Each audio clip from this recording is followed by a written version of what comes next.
Fun fact, in 1930, economists thought that by now, we'd be working 15 hours a week. That's right, we've all been duped.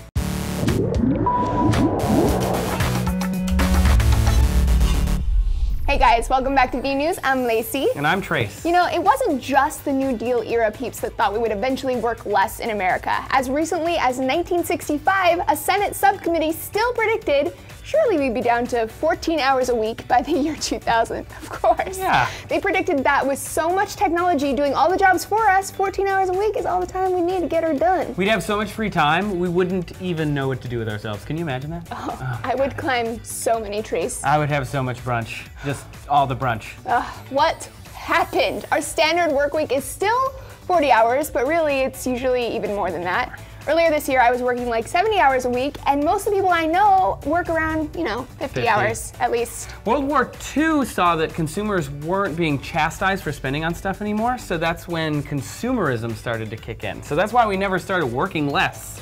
We started buying a lot of stuff. So according to a PBS special about the post-war consumerist boom, we were buying all of these things and it was considered patriotic. So we needed TVs, we needed new cars.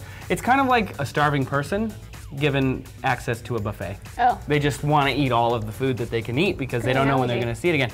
So we're going to eat a lot and quickly, and that's what we did. And that's why we can't afford to not work. Yeah, so stuff is really the American way.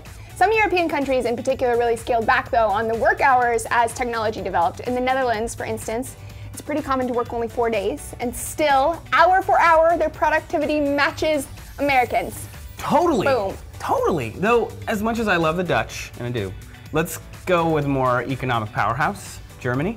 According to CNN Money, they work on average 394 hours less per year than we do. In case you didn't do the math, that adds up to about 10 weeks less every year. 10 weeks! That's so much of a year. And yet, they're the third largest exporter and fourth largest economy. And to put it in a bit of perspective, they're like the size of half of Texas. So Germany basically knows what's up. And I feel like there's a point of maximum return on the labor you put in too, and maybe Germany's hitting that. I mean, working 80 hours a week doesn't mean that you're gonna be twice as productive as working 2 40-hour weeks. People get fatigued, their brains and their creativity become drained. Yeah, that's really true. And there's actually research that backs that up. According to the International Labor Organization, they found that longer hours can actually make you less productive.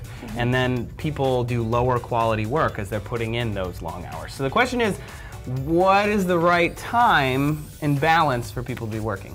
Yeah, and the answer seems to be around 30 hours. That's what the European Foundation for the Improvement of Living and Working Conditions found is the point at which people are the most productive, they're the most engaged with their work, and this research organization has a really long name.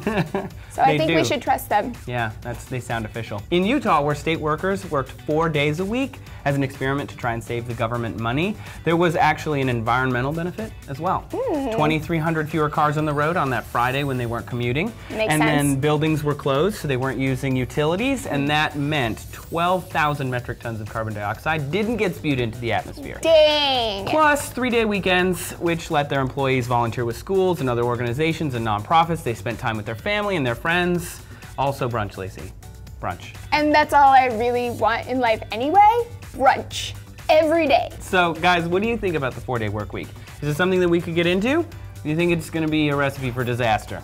Let me know your thoughts down below or hit us up on the tweet machine at DNews. I'll see you next time. Bye.